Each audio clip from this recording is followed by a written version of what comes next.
Esse otimismo do senador Rodrigo Pacheco é louvável.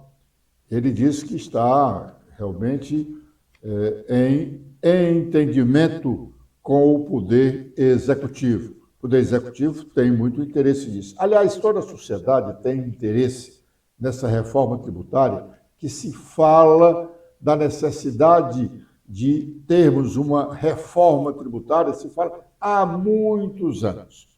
Agora se avançou bastante, mas ainda não o suficiente para chegarmos a um consenso. Ainda há muitas divergências com relação a ele, sobretudo com relação à criação desse fundo, que seria o responsável pela distribuição dos recursos arrecadados no âmbito dos estados e municípios, ICMS, ISS, IPTU e outros. Então, os recursos arrecadados pelos estados e municípios fariam parte de um fundo, e os recursos arrecadados pela União fariam parte de um outro fundo.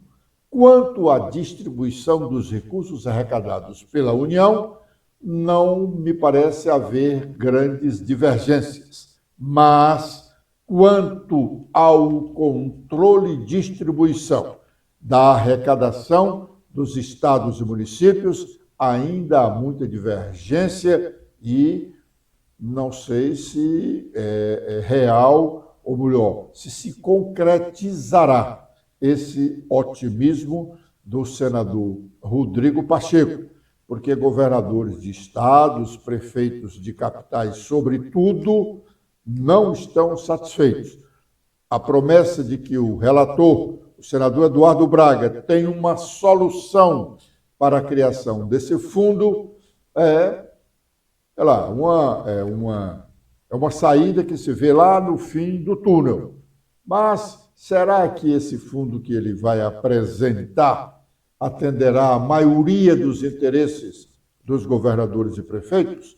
O consenso sobre tudo isso, sem dúvida, é muito difícil, mas também é difícil se encontrar um entendimento para agradar a maioria dos governadores e prefeitos das capitais e dos grandes municípios brasileiros, que são, de fato, os principais arrecadadores de ICMS, ISS, é o Imposto sobre Serviço, que é o imposto municipal, o IPTU, que é o imposto que todos os proprietários de imóveis pagam às prefeituras, e outros de menor porte.